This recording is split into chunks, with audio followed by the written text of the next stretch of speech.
Good morning, afternoon, night, everyone. Kaito here, and welcome back to episode 3, which is part 2 of my novel idea explanation or whatever. I don't know what I'm technically going to call this, but yeah, part 2. If you saw part 2 of from episode 2, but this is still episode 3. Oh, I killed something. It's like it was a giant bug flying. I reached out to kill it, and I thought I missed, but I apparently got it. Let it go. Did it fall? I didn't see it fall. But one of its legs fell on me, so I at least crushed it somewhat. Sorry. Okay, that was a bit distraction. So if you did not see episode 2, please watch episode 2 because that's a continuation of episode. This is a continuation of episode 2, which in episode 3 because I was running out of time. And so towards the end, I kind of sped up a little bit, so I'm gonna go back. I did watch part 2, and I saw one in part 2 that I sped up a little bit. So I'm gonna go back into explain some of the characters that, even though I introduced them in episode 2, I'm gonna reintroduce them. We're still on the Forgotten Knights. It shouldn't take too long, probably about 5-ish more minutes, depending on how long I go to each character. But I'm gonna go back with Ryu and Barry. I don't know if I actually forget if I named Barry. I remember I named Ryu, and then I said his brother, but I don't think I ever said his brother's name. But even though I just saw the video like a couple minutes ago, I can't remember everything that I said. But okay, so on the screen right now is Barry and Ryu. Ryu is the one who's in the tracksuit, and Barry is the one in the tree. Okay, so they're brothers. He doesn't look like it, but Ryu is 19 in this photo. 19 or 20. I don't know if his birthday has passed yet. I don't know if I'm deciding for his birthday passed yet. And Barry is 1 year younger than Ryu. So if Ryu's 20, then Barry's 19. If Ryu is 19, then Barry is 20. No, it's 20. He's 18. But yeah, they're both brothers. Ryu is the chief of the. I can't remember which one I made him. I wrote about it. I think it's the West Chief Ninja of the West, because they're ninjas. But right now they're not in their ninja suit. They're just in their regular everyday suit. Ninja Chief of the West, I believe it was. I can't fully remember. But they become allies. They start off as enemies and become allies later. Because like I said, I was a little bit inspired by Fire Emblem, where your enemies become allies. So that's kind of like a lot of these enemies go.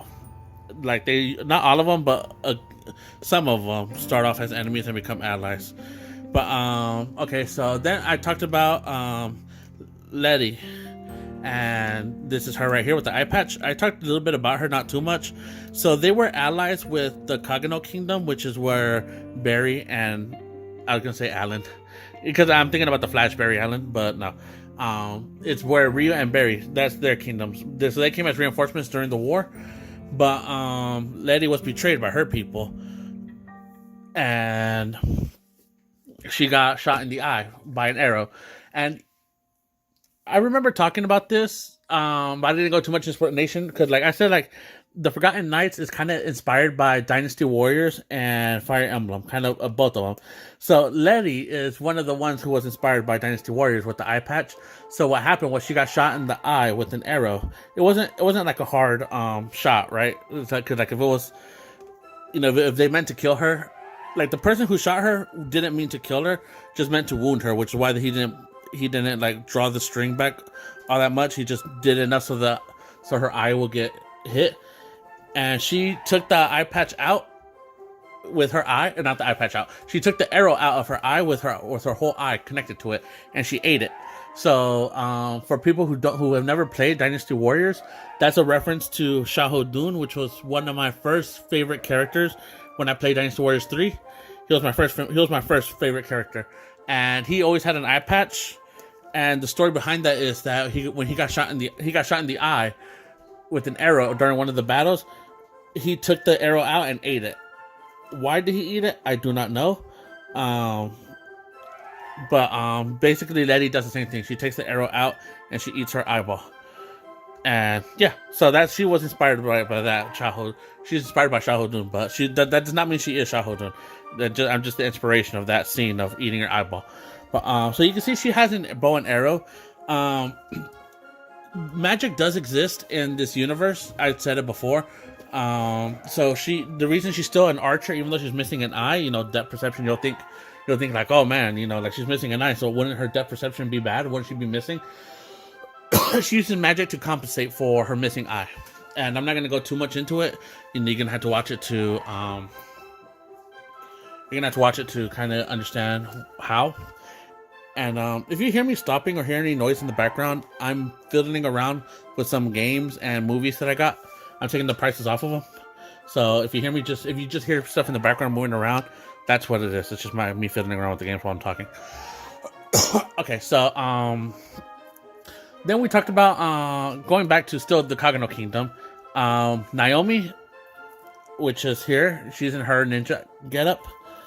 And she is also a member of the Kagano Kingdom, which she ends up, she doesn't desert her kingdom like right away. She's persuaded to leave and join our team. But she will be an important character. I'm not going to say what her role is, but I mean, like, the only real main characters are Kai and Elena, if you remember them from episode 2. I'm not going to put them up, but if you remember them from episode 2, they're pretty much the main characters, because that's who the main story revolves around with. And the knight in crimson armor is like the main villain. Everyone else, like, they're pretty much side characters, I guess you could kind of say. I don't know if that's right to say. Like, everyone does have their own moments in the story, so like, it's not just gonna, I don't know how to say it, but everyone has their own roles. So yeah. Okay, so Naomi, she doesn't leave her kingdom, as I said. Not early on, she leaves it later, after the war's over, and they reach an agreement to get her over. It's not like just like, hey, give me Naomi. And like, okay. No, there's a little bit of persuasion going on. And also with Letty. Letty joins us out of spite to get revenge. But afterwards, she has to go back to her kingdom, explain what happened, and there is a little bargain to kind of get her to come with us, and like an alliance with her kingdom. Even though her kingdom is across the ocean and won't really benefit the kingdom of our astral kingdom. I don't know. I don't know why I'm always like hesitant to say it. Kai's kingdom is called the Astral Kingdom, which is the last name of Elena and her descendants, Elena Astral. Okay, so I left off. This is where I left off. Where I left off with Leonardo and Misaki. Sorry, Leonardo and Misaki. That's where I left off of yesterday. I think I mentioned Poppy, but I can't remember now. It's been, it's like it's been a while. I just don't have good memory. But I was just listening to it. I said I was gonna, towards the end of episode 2, I said I was gonna edit it, but I didn't edit it. I just listened to it because I had a lot of other stuff to do. And so while I was doing other stuff, I was just listening to it, seeing where I left off and what characters I didn't mention and whatnot. And I already forgot. Yeah, Leonardo, who will go by Leo, who goes by his nickname, he goes by Leo. Well, Kai calls him Leo just for short. I might change his nickname to Leon, but for now, Leo. Again, I might change later on to Leon, but Leo. And Misaki is her full name. Misa is what is going to be shortened by. Both of them are up right now, of course, and they are Kai's head maid and butler, respectfully. And remember how I said, kind of like in episode 2, I said how I accidentally made it where I could tell the story of Kai's father and tell the story of the original descendants, like of the original story, like how the Astral Kingdom was founded and all this other stuff, the promise and all that stuff. So this is kind of like where it started. Leo and Misaki's parents were actually the servants, the head maid and butler of Kai's father. Like they were contracted like that, and that's just how it was. And they later had kids. Kai's father ended up dying. The parents knew about Kai. The parents the parents knew about Kai and the death of the father. The kids, Misaki was too young to remember Kai, but Leo kind of remembered that the people his parents served had a son. and he promised that he was going to serve him when they grew older. But of course, they thought Kai was dead too, along with the father, because when they found Kai's father dead, they couldn't find Kai, so they assumed that he was either kidnapped and or was probably killed. So when they later meet, Leonardo kind of has his suspicions that this might be Kai, but he's not 100% sure. Misaki doesn't know, but they would later get contracted by Kai to be his. He will be there. They will be his servants going forward, and the parents later end up meeting Kai, and when his parents meet Kai, Misaki is already working under Kai. Not Leo, not yet, but after his parents meet Kai, it's basically confirmed that he is Kai, except that Kai doesn't remember them. Kai has amnesia, and he doesn't remember a lot of stuff. So he doesn't remember the servant of his father. But so basically, almost everyone but him knows, but he ends up finding out later on. Pretty early on. It's not gonna be something like, oh, it's a big secret and Kai is never gonna find out. No, he is gonna learn later on, just not right away. It's not gonna be like just like, because there's other stuff that he's preoccupied with, so that's why he's not gonna find out right away. Okay, and also Leonardo and Misaki are trained in the ways of the ninja, and here's kind of how this kind of wraps up. Leonardo and Misaki's parents were originally from the Kagano Kingdom, but they weren't good as ninjas, and so they were kind of like banished, and that's where Minato, that's Kai's father's name. I don't know if I ever mentioned it. That's where Minato found them and took them under his wing, and that's how they became his servants. And they were trained in other ways, but they were still trained in the way of a ninja because that's what they wanted to. But it would be Conroy and other people who I already mentioned. Conroy, he's a blacksmith, and other people who will each train them in their own specialty to train them, but still in the way of the ninja. And so Misaki and Leonardo are also ninjas. If you remember, I posted a picture of Kai in his armor. You'll see Misaki in her ninja outfit. That's a gift from her parents when they go to war with the Kagano Kingdom. So Misaki is skilled. I know I didn't talk with the others about this, but I'll talk about with these two. Misaki's skilled with twin daggers and throwables, so she has a real good throwing arm, and she's also flexible. So, woo. And Leonardo he has the nunchucks. Now, nunchucks are not really good for combat, but the reason I gave Leonardo's nunchucks are special.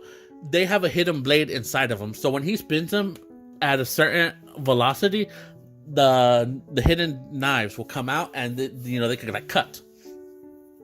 So no one knows how fast he has to spin it except for him, because and the person who made the nunchucks. But yes, so it's awesome. Just swinging nunchucks, and he swings it. The person throws his head back a little bit how you miss, but then he starts bleeding from the neck because of the hidden blade. Anyways, I know nunchucks are not viable for war, but it doesn't have to be realistic. It's entertainment. I missed. So I was throwing something away. Entertainment. Okay, so then there's Poppy. And here's Poppy. And she's another maid of Kai's, and she is Mia's best friend. The whole reason she became Kai's maid at first is to keep her safe, because at this time, the Astral sisters, the three of them, were being hunted, and they were hiding out at Misaki's mansion, because at this point Kai had a small house, not a big one. So Misaki's parents lent Kai their house temporarily for their their base. So they made it where Kai was engaged to Misaki, and that to give the reason why Kai was over at that house more than he was at his own house. And of course Misaki and her parents hired the butlers and maids and all that stuff. And Poppy was, because she was Mia's best friend, they were hunting her too. So to kind of to protect her, she took service to be like under Kai's maid. So she has a reason to be at his house without having to hide and all that stuff. So if anyone ever came after her, she'll be protected. So that's Poppy. She is not a fighter; she's a healer. So yeah, she's one of those timid ones. Like, she's afraid to speak. She has a I don't want to say tragic backstory, but she has a it's pretty much a tragic backstory. It involves abuse and that's why she's afraid of abuse, the death of her older sister, and her father being the reason behind the abuse. And so she's kind of afraid of guys, but she's trying to overcome that. So there's that. Okay. I forgot to mention this person, but like early on, she should have been mentioned early on. But Lisa is a redhead girl. You can see her right here, and she is a farmer girl. She's not a fighter. She's a farmer girl, and she is actually Kai's childhood friend. Back when Kai was still being trained in the way of the sword by his master, who ended up getting killed, he befriended Lisa and her cousin, and they were pretty much childhood friends. And that's Lisa. She doesn't really have a big part of the story other than being Kai's childhood friend and being one of the ones who supplied Kai's village where he grew up in, supplying them with food. And she would later get into like her. No, she's not gonna join any war. She's not a fighter. She's a farmer. But she never has like a big moment. Like fighting wise, but she does have a important moment, I guess you could say. I don't know how to call it. I don't want to hype her up too much because she's pretty much just a background character. Just a farm girl.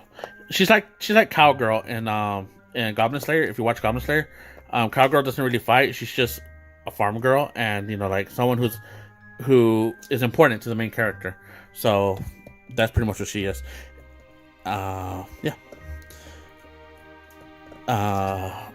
That's pretty much it. I don't think I'm forgetting anybody. I wish I could look at my stuff right now, but that's pretty much it. If I forgot anybody, I'll just put their picture in the video, and you can speculate. Oh, actually, I do remember there is someone I forgot. Okay, I did not put this picture in the first video, but here is Lear, and I think her name was Serena. I forgot what I named the princess. Or the original queen. So this is the original where the story began, because they tell the story again. Like in one of the chapters, they're gonna like give you a brief history of the story of how everything originated.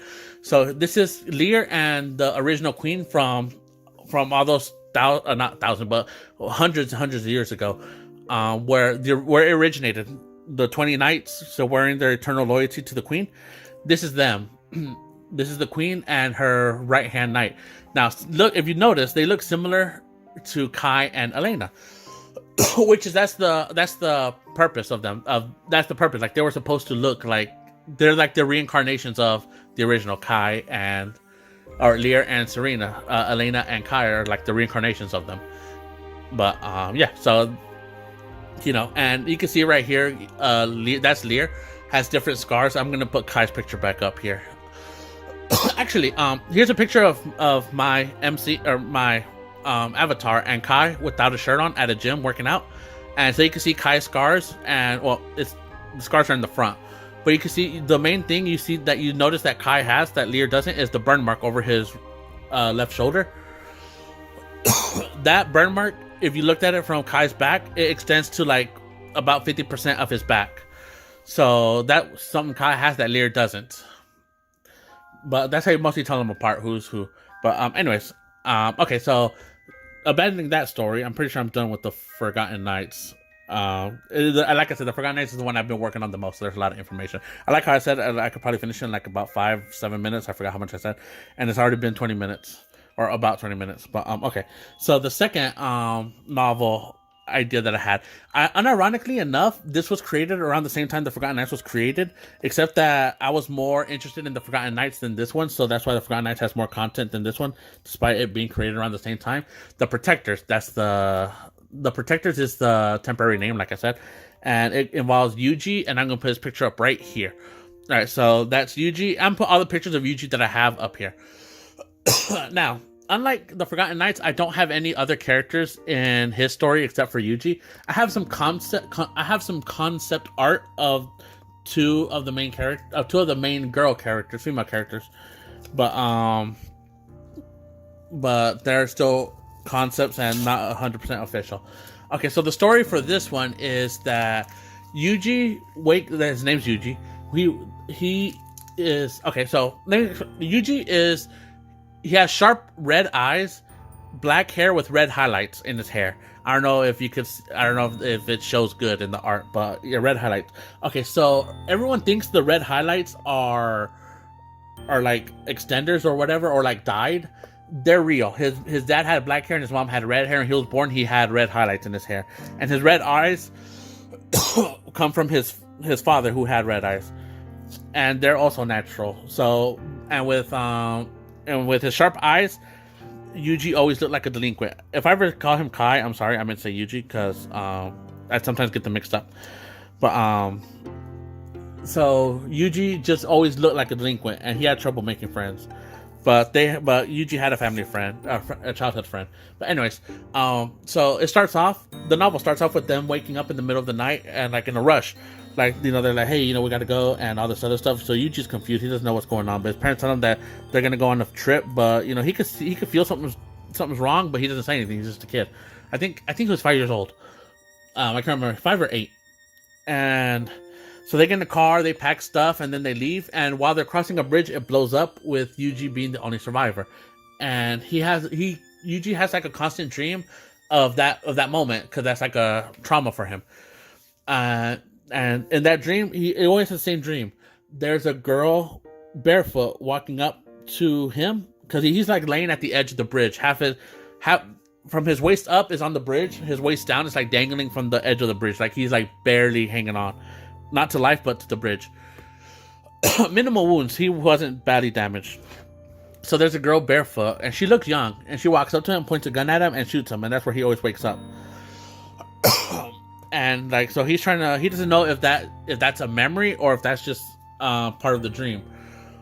But later, Yuji ends up getting adopted and is told that his parents' deaths are it's not an accident. It wasn't like the story. The media passed it off as a terrorist attack. They were just in a bad place at the wrong place at the wrong time. But this woman who Yuji ends up finding out that it's a friend of his father. I don't know why I said her father. A friend of his father. So she gives him an option. She says, Yuji, you could take revenge on your parents, and I could train you, and you could take revenge on your parents, or you could forget all this ever happened and live the peaceful life. Now, personally, I wish you would choose a peaceful life, but this is your choice to make. And does it make sense? Is it common sense? No, but it's for the story to continue. So he chooses vengeance. So he is trained in the way of a soldier at a young age. By the time Yuji's already 16, he has scars, he has bullet wounds, not visible. They're hidden underneath his shirt because if they're visible, child services might have been called earlier. But anyways, that's besides the point. We got to go back. So one of Yuji's final training is SEER training, which SEER stands for survival. I forgot what it stands for. I'm over here. It stands for this, and then I just forget what it stands for. SERE, survive, evacuate. So I don't know. It's basically you're basically living off the land. You can look up what SEER training is. Military SEER training. That's one of his last things. It's not his last training, but one of his last trainings. So they go hiking somewhere. Of course, Yuji is blindfolded for the trip most of the time, and he was knocked out. And they wake up at this place, and then they go hiking. And when he turns around, this woman shoots him, and he falls down the cliff. And he survives because she made it, so he will survive. So it's not really plot armor. It's just that everything is going according to plan. Basically, he's wounded. So what he has to do is dress the wound, find his way back alive. That's his training. And originally, she was actually going to be watching Yuji from the shadows, but I guess Yuji went down a different path than she intended, and she lost him. So she was looking for him. She was looking frantically for him, and Yuji doesn't find this out later until like once he makes it back home, and he's like, it's like, hey, I made it home, and she hugs him, and she was worried about him. She's not super ruthless, right? But anyways, this woman ends up being killed, and then leaving Yuji alone, and that's when he goes back to his hometown, and he has to join a certain organization to discover what happened to his parents. And that's basically how the story goes. This organization they call themselves the Protectors. It's like Men in Black, where they mostly deal with alien threats, and under the guise of protecting their country from terrorists. So it's basically, think about the CIA. So think if it's like Men in Black, but their identity is like the CIA going after terrorists, I guess you could say. So they're going after terrorists in their country, trying to stop terrorist attacks, when actually they're like aliens and some monsters and stuff like that. Okay, that's the Protectors. It's not that long. I'm still working on it. Like I said, the Forgotten Knights has the most content. So that was the Protectors. Okay, so a mercenary from another world. This is probably my shortest story. I could actually break this into 2 parts. The first part is that I'm doing is going to be when he's already reverse isekai. He's in this world. He was here for about is 10 years a decade? I think 10 years is a decade. He's been here for a little over 2 decades. He arrived at 1993. Why did I choose that specific date? There's someone I admire who was born in 1993, and so I just chose their birth year as the year, just because.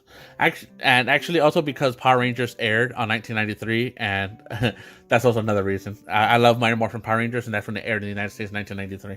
So that's another reason why I chose it. So those are really the 2 reasons: the person I admire and the reason and why. And when this came out, I was rewatching Power Rangers, Mighty Morphin. So just a little hint. It's not real. It's not specifically, oh, that's when you were born, or that's when your great grandfather was born. Oh, I can't be my great grandfather, was 93, or that's when your brother was born.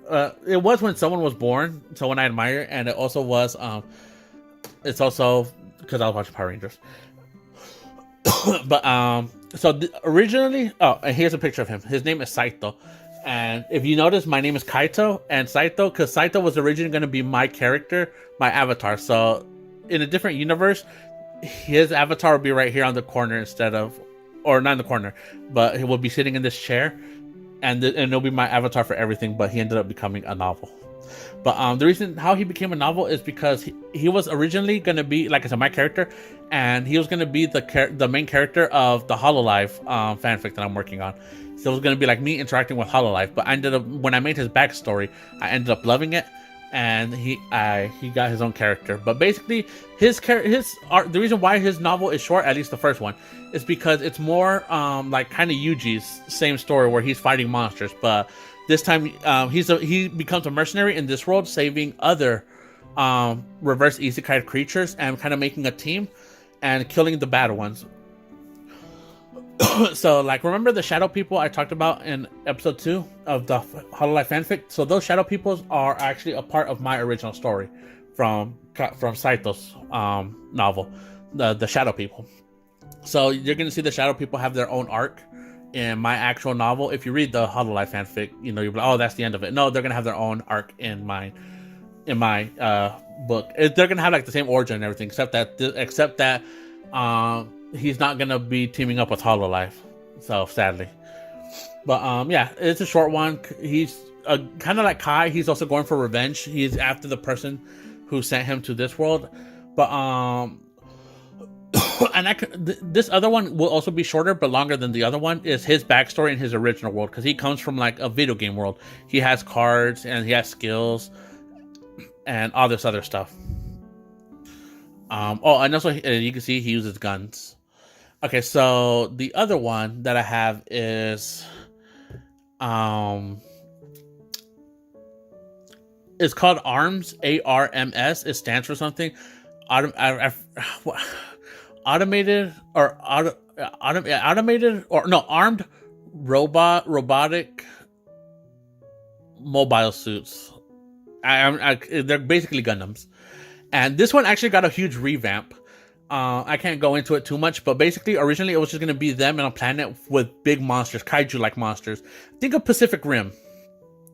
So, but the monsters attacked in masses and killed like about 60% of humanity, and the remaining 40 kind of like huddled up, and they started making robots, and they were able to make the robots from the skeletons of the kaiju, and they were fighting back, and that's what it originally was going to be.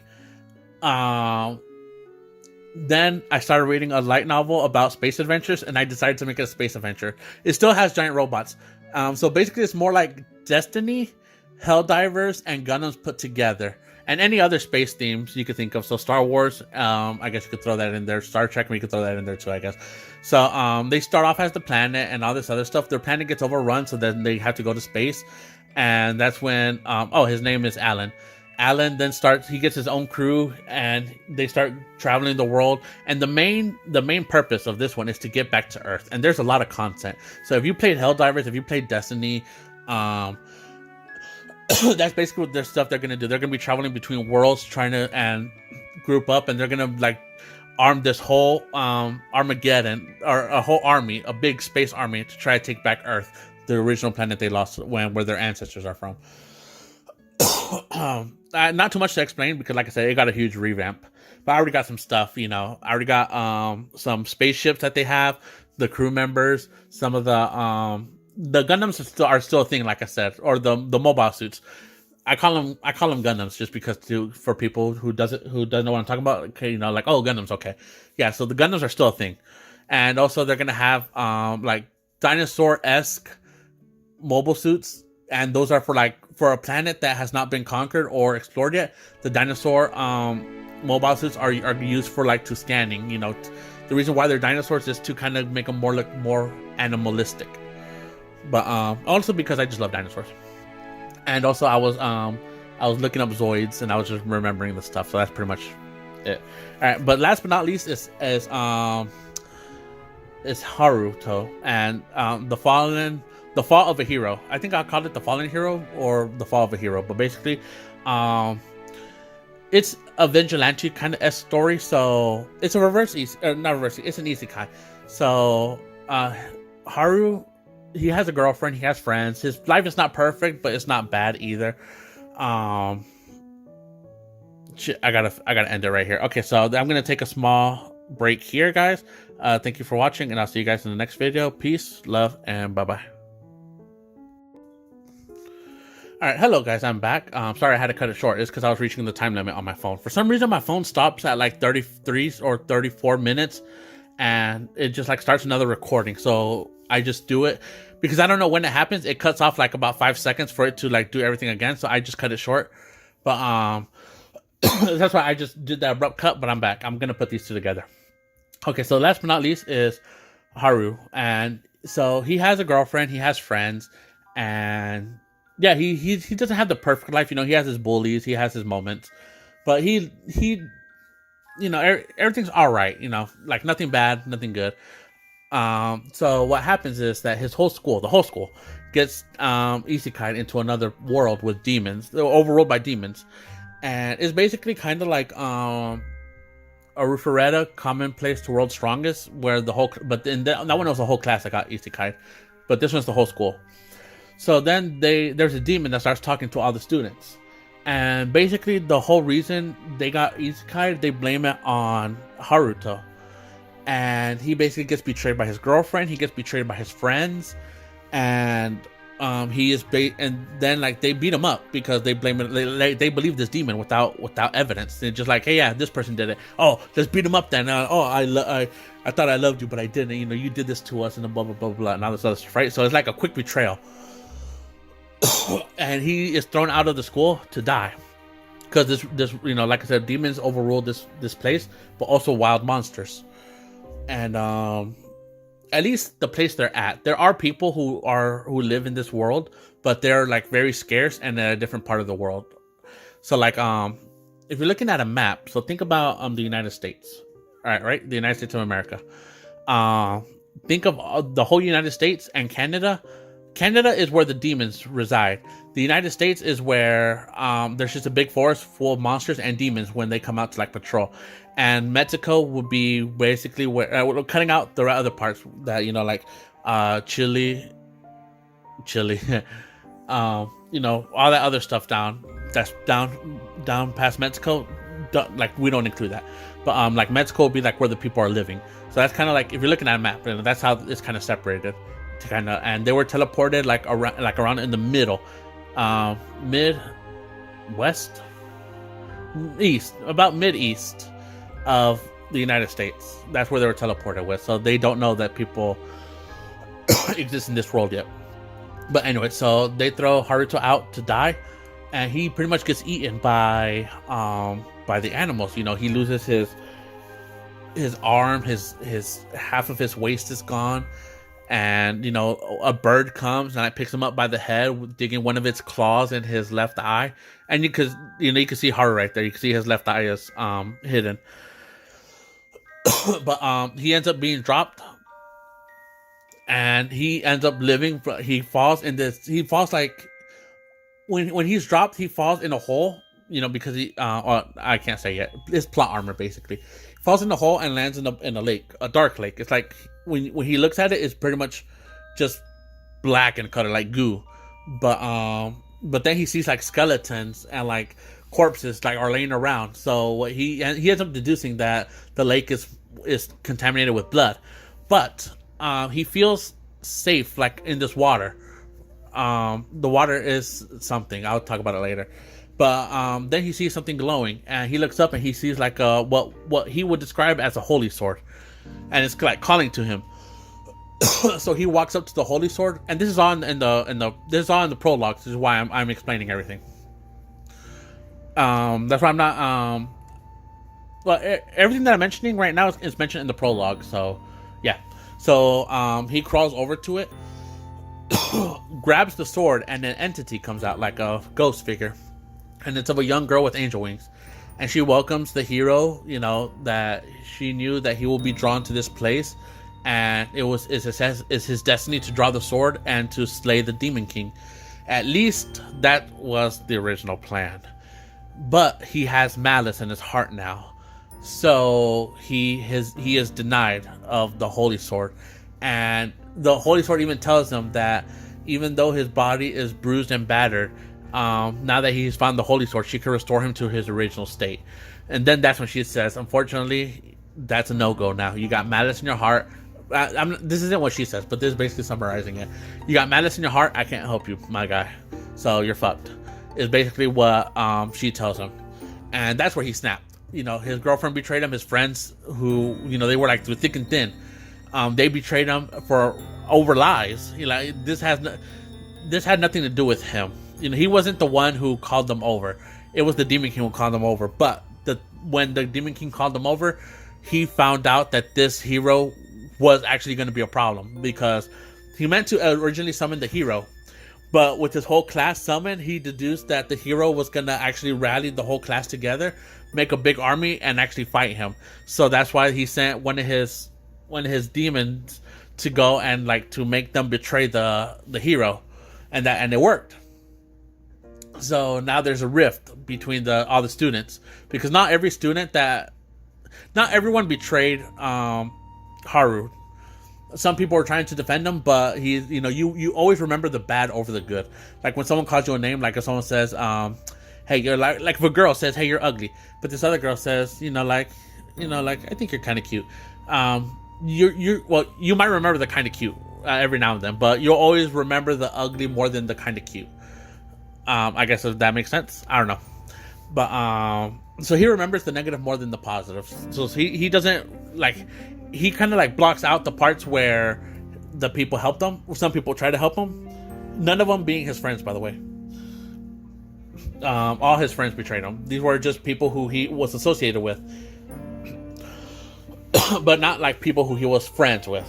but his girlfriend betrayed him and his friends betrayed him. And this story was actually inspired by, I can't believe I'm saying this, but I was bored. So I was bored one time and I was going through some manga, H manga, and I wasn't doing it for pleasure. I wasn't looking for pleasure. I was just bored and I was just looking to see, because some stories, some H mangas actually have really good stories. And there was this one story I read that and I was reading the comments, and there was the comments that inspired this. So if you know this H manga, you could put the sauce in the comments. But it was about a hero who went to go defeat the Demon King. Well, the king or the prince, one of the prince, a chubby guy, the hero's acquaintance and lover, which was a healer, a clerk, I don't know, a priestess, I don't know what her official title was, because I was just skimming, I wasn't reading it. I was skimming through it, and I could usually tell how the story's going by skimming it. I don't have to read it. But so the prince had relationships with this priestess. I'm gonna call her priestess, and she got impregnated by him. And towards the end, I again, because I didn't read it, and I believe it was in Japanese too, so I didn't even know what's going on. But I think in the end, she ended up marrying the prince and basically left the hero. And it was the comments where I was saying, where someone said, this is the comment that got me. Someone said, if this actually happened to me, I'll be the next Demon King. Like, no joke. And I said, perfect. I love that. And so that's basically that inspired this. So that's kind of the whole premise. So when I say his girlfriend betrayed him, you can kind of guess to what I'm alluring to and how she betrayed him. And he actually witnessed it. So early on, so that's why he was mad and everything. So he has malice in his heart, and that's when he finally breaks. So he ends up grabbing the ghost, which shocks her because she didn't think he could grab her, and ends up choking her out and breaks her neck. But then he notices like the black goo from the lake is like consuming his body. Not consuming his body. It's reshaping his body. Like the missing limbs is like growing back, but it's black. It's black in the color of the goo. But he ends up getting his legs back. He gets his arm back. He doesn't get his eye back, but it's covered by the blackness of the goo. And basically, he ends up finding out that what he landed in, it is contaminated, but it's a lake of restoration. The lake of restoration. I can't know if I'm saying it right. But it's contaminated, but it still has its restoration properties. So using the malice, he's able to using the goo or the contamination inside the lake, he's able to reconstruct his body. And that is, and because it still has the restoration water inside the substance, the black goo, I don't know what you want to call it. He's slowly healing, getting his body back. So over time, his body will start like turning back into normal slowly. So like, let's say your whole arm is black in color because of the goo, because you're missing your whole arm. So from your shoulder going down to your elbow and then to your wrist and to your hand, it starts restoration slowly like that. But he also uses that black goo. I'm just gonna call it the black goo because I don't really know what else to call it. It's basically contamination. He uses that to go inside the body of the it's the spirit of the Holy Sword, and contaminates her and basically turns her into the demonic sword.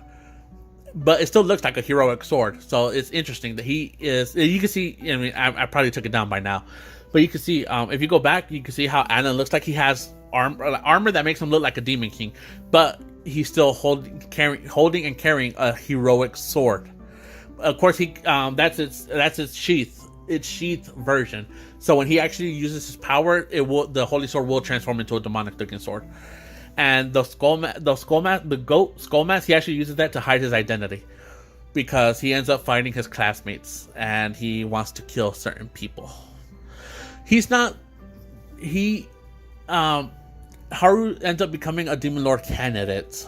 Because there cannot be two Demon Lords, and Demon Lord candidates could kill the Demon Lord to become the next Demon Lord. But Haru Haru, he basically just wants to go back to his world. He's tired. He doesn't want to be here no more. He just wants to go back home. So so the whole story premise is to kill the demon lord and use the powers that summoned him and his class there to take them all back. Of course, he still got to kill certain people. You can't forgive. People that belong in the streets sometimes need to be killed. I'm just joking. They're trying to kill him. So, because some of them still believe that he's the whole reason they're there. And when they find him again, they don't know who he is because his hair changed. His hair was originally like brown in color, and it's white in color now because of the whole malice thing. Well, not the malice thing. Actually, I lied. Or I didn't lie. I just forgot. He actually found a ring of disguise. So he puts that ring on and it changes his hair and eye color. The reason why it's white, again, the commonplace for most strong is white. Usually that's the most generic transformation when you like become a demon or something like that. Red eyes, white hair, or yellow eyes. But yeah, so I think that's an interesting story personally. Like I said, I got this idea off an H manga. I did not I wasn't self-pleasuring. I was just reading it because I was bored and I just wanted to see like what they had, because some of them do have interesting stories. But anyways, I know some people are not going to believe me. They're like, oh, you self-pleasured with that book. No, I didn't. I don't like NTRs. One of the worst stories. I don't know. I just can't do it. But anyways, yeah, that's it for all my light novel ideas. Those are the 5. What I'm doing is I'm writing specific stories or specific parts from those stories. A minimum of 3, a maximum of however many I feel like it. I'm gonna upload them on a website, probably Wattpad. I don't know if I'll upload to any other websites, but currently the only one I know is a Wattpad. But when I'm done with that, I'm gonna upload all the short stories, I'm calling them. I'm gonna upload them all and have people vote which one they want to read first, and that's the one I'll focus on the most. But currently I'm working on the fanfics, so I completed all the Forgotten Night one, and I still got the other 4 to go. It's a lot of work. But yeah, thank you guys for watching.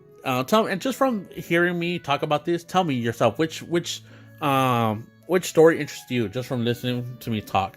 I know the Protectors, the Worldly Mercenaries, and probably Arms Joker. The reason why I forgot to tell you about Arms Joker. The reason why he's Joker is because in his original world he was the Joker, because his nickname was the Joker because the elite team in that planet were the Ace. They called them the Ace of Spades, and there were 4 of them. There'll be like the King, Queen, Jack, and 10, and then the Ace pilot with the best of the best. But the leader was the King, but the best pilot was the Ace, and he only took over if the King couldn't was either down or couldn't give orders. And Alan, he was a good pilot, but he could not work with other people. Like, he was a lone wolf, so that's what they started calling him the Joker. So that's why it's Arms Joker. But anyways, tell me which ones you think were the most interesting. For me personally, I like the Forgotten Knights, Arms Joker, and the Fall of the Hero. Those are the 3 stories I'm most interested in. The Protectors and Otherworldly Mercenary. I do like them, but they're not as the other 2, as interesting as the other 2, in my opinion. But I love all of them. But which one did you find? Like, if you can only read one of them, which one do you think it sounds the most interesting? The Space Adventure one, the Fall of the Hero, because it's kind of like a concept that you know of, but also you don't really hear too much of, and the Forgotten Knights because it has the most story. Anyways, like I said, thank you guys for watching. See you guys later. Also, here's some. I don't really know where to put these, but I actually got art drawn of me and all of the main characters from the 5 novels. I'm gonna put them up here. I don't know if I did introduce them in when I was. I think I will. When I'm editing this, I think I'll have them. When I'm introducing them, like with Yuji, I'll have like my characters having a sandwich with Yuji. Or with Alan, it'll be like Alan and the robot and me taking down notes. I'll have them here, but they'll be here again. just so you can see. This is just an art idea that I had. It's just me having bonding with all my sons and stuff that they like doing. I couldn't really think of a good one for Alan, or not Alan, but for Saito, and I couldn't think of a good one for Yuji. So that's why I just went with like two generics. Like we're just eating a meal and just driving around in a car. Which I guess in Saito's defense, he does drive around a lot because he has to travel between other worlds to save otherworldly creatures. And Yuji, I mean, we're just having a sandwich. But my favorite one is I have two favorite ones. It's me working out with my oldest son because he's he has the most story and he was one of the originals that I came up with way when I was young. But working out with Kai, and also the one where I'm embarrassing the youngest son, which is Haru. Haru is the youngest son. So going from age, like how if we're gonna count them by age, like when they were created, Kai and Yuji will be twin brothers, with Kai being the oldest one because that's just how it was. Originally, they started out as stick figures when I was in kindergarten, and I would always just draw them fighting. And to tell them apart, I put one of them had a cape and the other had a bandana. And when I'm getting older, they were still stick figures. When I got older, the guy with the cape ended up getting a sword, eventually two swords, and the guy with the bandana ended up having a gun. So that they'll always have a battle. Oh, a gun and a sword. So they'll have they'll like have close quarter combats, and sometimes the guy with the bandana will take a gun out and like shoot, but the guy with the two swords will end up blocking him. And then later on, the guy with the two swords and the cape will end up becoming Kai, and the guy with the bandana will end up becoming Yuji when I give him backstories. But Kai was always first. He was the one I always drew first in the stick figure fights, and he was the first stick figure I actually drew. It was just like a stick figure with a cape and a sword. Well, no, not a cape. It was just a stick figure with a sword cutting down people. And then eventually, that's when the other guy came, kind of like a worthy challenge, and kind of like arch rivals. And that's how they end up. The guy with the original one got two swords and a cape. But that's Kai, and then Yuji. So twin brothers. Then it will be followed up by Saito, because that's when the whole Hololive fanfic thing. Then it will be Alan with the giant robots, because I was watching Gundam at the time, and I'm like, damn, I want to make like something kind of like Gundam. And also because I was reading a novel about giant monsters appearing out of nowhere and destroying a world. And I'm like, that'll be kind of like a good story.